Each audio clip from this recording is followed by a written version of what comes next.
Ouais, regardez le CAC 40 dans son histoire. Regardez, c'est incroyable. D'abord, on va démarrer, on va pas démarrer du début, mais on va regarder ce qui s'est passé à partir du crash de 2000, d'accord? Donc là, comme vous le voyez, il y a 3 montagnes, hein. Il y a un pic, 2 pics, et puis là, il y a une montée progressive avec des accidents, etc. Et on va arriver jusqu'à nos jours. Là, la grande montée, donc là, on est dans les années 80, on est en 1900, on est en décembre 87, hein. Regardez, on démarre en décembre 87, et on monte jusqu'à l'an 2000, et le CAC 40 va prendre 663% en 12 ans. D'accord? En 12 ans.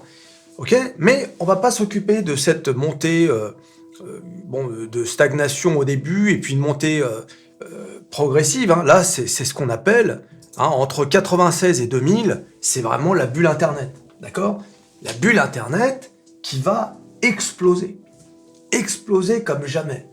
Et là, qu'est-ce qu'on va avoir? On va avoir le crash de l'an 2000, hein, qui va démarrer en septembre 2000, regardez, hein, et qui va finir en mars 2003. Le CAC 40 va passer de 6944 points à 2400 points, soit un crash de 65% en 2 ans et demi. 65% en 2 ans et demi, c'est énorme. T'imagines, on est passé de 6944 points à 2400 points en à peine 2 ans et demi. C'est, je vous rappelle, hein, 6944, c'est à peu près ce qu'on avait au début de l'année. On avait même plus au début de l'année, mais on va le voir. Ça, premier énorme crash boursier, c'était comme ça dans le monde entier, mais le CAC 40 a pris très cher, très cher. Ensuite, on opère une remontée de mars 2003 à juin 2007. Une remontée de 154% en un peu plus de 4 ans. 154%.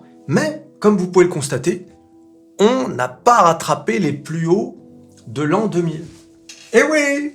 On n'a pas rattrapé tellement c'était énorme. D'ailleurs, il se pourrait bien qu'il se passe la même chose pour la reprise d'un éventuel bull market. Il n'est pas dit qu'on atteigne les plus hauts de début janvier 2022. Et donc, là, le CAC 40 va atteindre, donc en juin 2007, 6168. D'accord? 6168. Mais il n'est pas parvenu à aller... Et alors, qu'est-ce qui s'est passé? Qu'est-ce qui a freiné la hausse du CAC 40? Pourquoi le CAC 40 n'est pas allé jusqu'au ciel? Hein? Pourquoi le CAC 40 n'est pas allé jusqu'au ciel? C'est vrai, pourquoi? Eh bien, il y a eu, là encore, une folie américaine. D'ailleurs, je rappelle, hein, la bulle Internet, c'était surtout aux États-Unis, mais en France aussi. Hein. Ah, moi, je me souviens. En France... il y avait quiconque avait une petite idée, une start-up, on appelait ça à l'époque. Mais à l'époque, t'avais une idée, n'importe laquelle, tu savais un peu programmer, tu allais chercher, on te prêtait 50 millions de dollars. Ou 50 millions, bon à l'époque l'euro débutait à peine. Mais tu vois, c'était ça l'ambiance de l'époque. L'ambiance de l'époque, les gens disaient « Ah là là, mon Dieu, mais c'est génial !» Puis on s'est rendu compte que 80% de ces entreprises étaient bidons. Étaient bidons! Et oui, les gens se sont dit « Qu'est-ce que j'ai ?»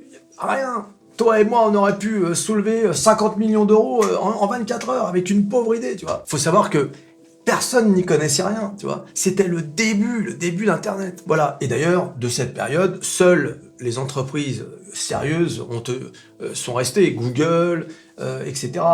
Mais Microsoft, Apple, tous les autres, tous les petites startups qui servent à rien, tout ont disparu. Hein, ça a été une bulle. Alors là, pour le coup, le mot bulle était parfaitement approprié à la situation. Et on va le voir, qu'est-ce qui a fait chuter le marché, crasher le marché en 2007? C'est une autre bulle, mais cette fois-ci pas une bulle Internet, mais une bulle immobilière. Et oui, la fameuse crise des subprimes. Alors qu'est-ce qui s'est passé? C'est très simple. Les banques, comme Lehman Brothers, qui a fait faillite, hein, ça a été, on a appelé ça d'ailleurs la crise de Lehman Brothers, hein, une énorme banque qui s'est écroulée. Le gouvernement américain a dû intervenir. Ils ont fait ce qu'on appelle du bail-out afin de préserver l'économie américaine. Sinon, tout le système bancaire s'écroulait. D'ailleurs, dans toute cette histoire d'escroquerie sans nom, un seul mec a fait de la tôle. Tous les autres qui étaient mouillés jusqu'au cou s'en sont sortis. Enfin bon, hein, c'est comme ça. Obama avait fait des promesses. Plus jamais ça. Bon, le lendemain, les gars, 3 jours après, il recommençait comme avant. Bon, c'est comme ça. Hein. Qu'est-ce que tu veux ? Alors là, qu'est-ce qui s'était passé ? Eh bien, on accordait des crédits immobiliers à n'importe qui. N'importe qui ! Un mec qui gagnait... Tiens, imagine ça, appliqué en France. Un gars qui gagne 400 balles par mois, il pouvait faire un crédit pour acheter une maison à 400 000 euros. Et oui, c'était de la folie, avec des produits dérivés, en veux-tu, en voilà. C'était incroyable. Ah oui, non. D'ailleurs, si vous voulez voir un film qui parle de ça, qui est très bien, ça s'appelle Le Big Short, puisque un homme avait prédit justement la chute de cette folie. Cet homme, c'est Michael Burry. Michael Burry, donc, qui est interprété par je ne sais plus qui, là, c'est le type qui faisait Batman, là. Je sais pas si Batman de Christopher Nolan. Et alors, c'est un super film qui te permet vraiment de comprendre la folie dans laquelle était le marché américain. Donc, là, on va assister donc à une chute, là encore, spectaculaire. C'est donc le crash on appelle ça le crash de 2008, mais en fait, il est intervenu en juillet 2007. Et donc, ce crash, on va voir le CAC 40 chuter de 60%. Je sais pas si vous imaginez. Hein. Un truc qui ne concernait ni de près ni de loin l'Europe a fait chuter toutes les bourses mondiales. Et oui, comme je vous l'avais dit d'habitude, hein, c'est toujours la même chose, ce sont les États-Unis, on dépend, nous sommes Américains. We are Americans and proud of it. Make no mistake. Tu vois, les Américains, et oui. Donc, là, le crash de juillet 2007 à mars 2009, en moins de 2 ans, le CAC 40 va perdre 60%. 60%, d'accord ? Et le CAC 40 donc, va passer de 6168 points à 2465. C'est-à-dire à peine plus haut que le bas de la crise précédente, tu vois ? Donc déjà, tu sens bien qu'il y a un support à 2400. Tu vois, 2400, c'est le support ultime, tu sais. Là, si on devait chuter comme jamais, eh bien, on n'irait pas en dessous de 2400, tu vois.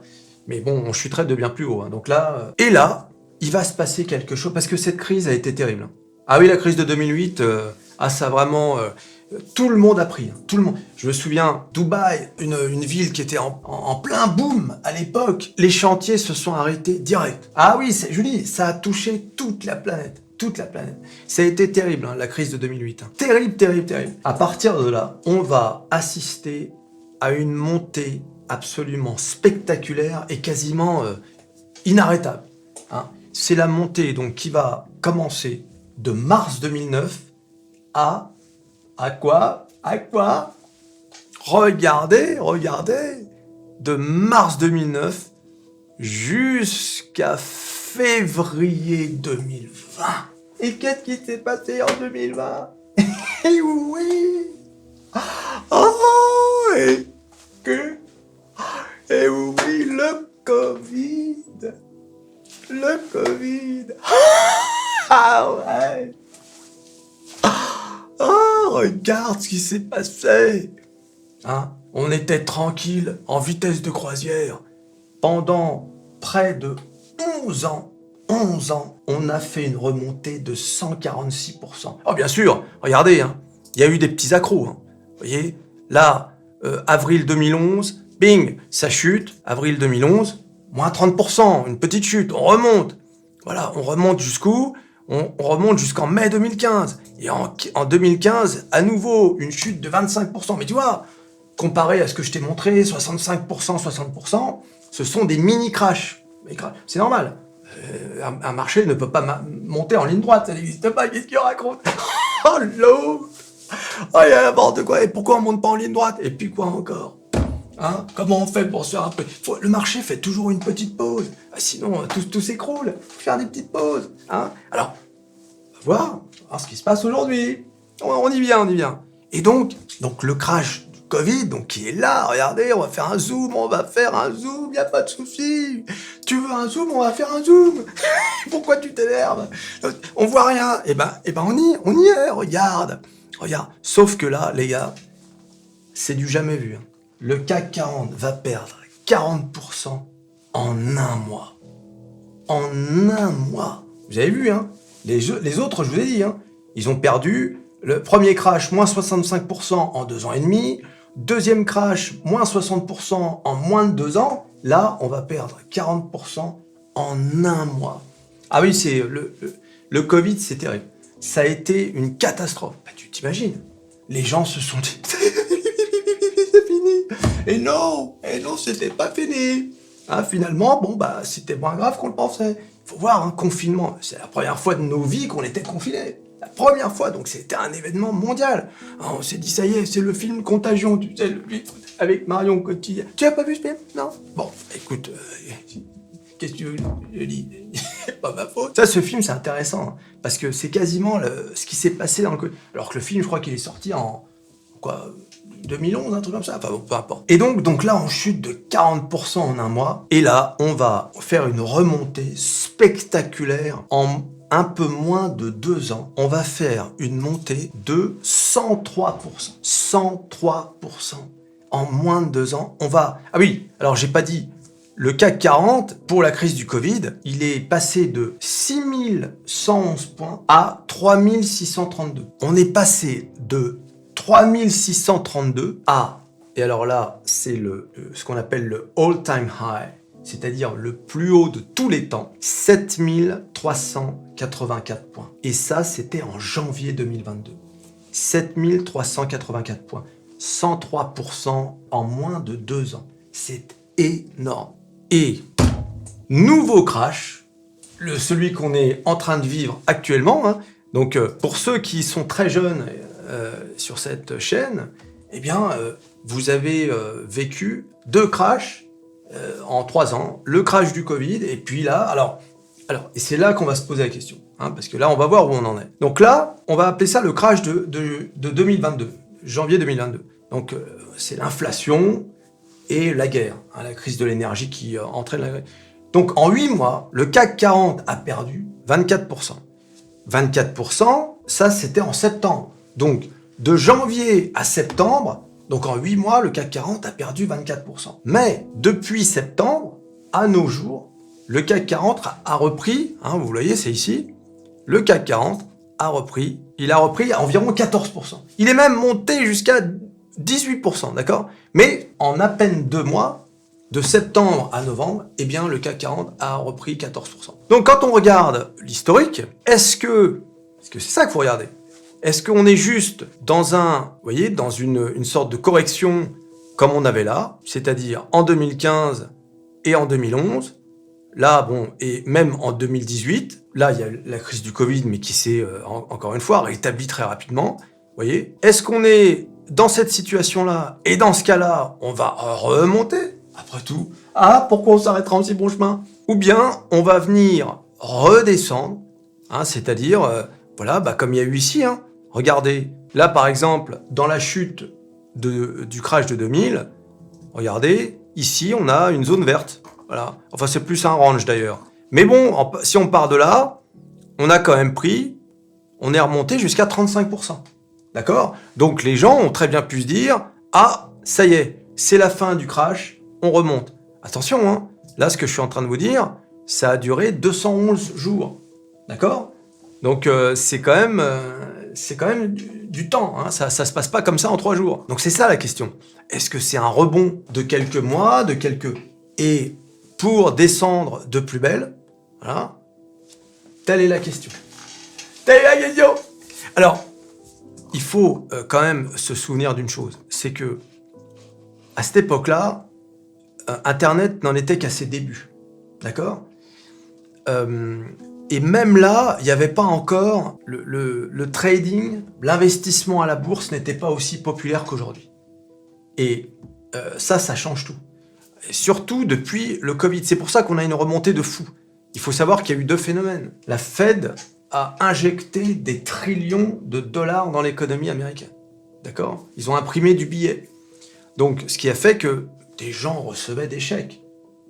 Certains mettaient leurs chèques à la bourse. Il y a aussi les applications, comme Robinhood, hein, qui fait que n'importe quel gamin de 15 ans, 18 ans peut investir, même si c'est 100 dollars, c'est pas grave. Ça participe au marché. Un 100 dollars multiplié par 1 million, et oui, hein. Donc ça commence à faire beaucoup. Donc le fait que désormais n'importe qui peut se mettre à investir à la bourse, n'importe qui peut trader, ça rentre, ça sort, ça fait que les réactions du marché sont bien plus dynamiques, bien plus rapides.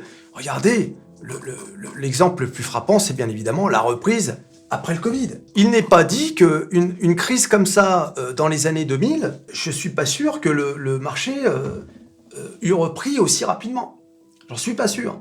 Là, on a l'impression que tout va très vite. Vous avez vu, dès qu'il y a une reprise de marché, souvenez-vous l'autre jour, la simple annonce de la baisse de l'inflation pour le mois d'octobre, on a eu un Nasdaq à 7,35%.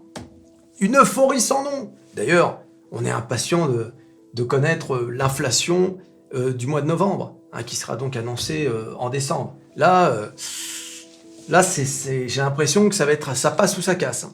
D'accord? Voilà. D'accord. De toute façon, même si t'es pas d'accord, il est d'accord, qu'il lui dit.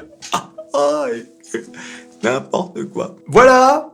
Eh ben écoute, c'était une petite vidéo sur le CAC 40, c'est toujours intéressant. Ouais, c'est ça. Ouais. Tiens, abonne-toi déjà. Pour commencer, tu likes et tu partages. Allez, salut.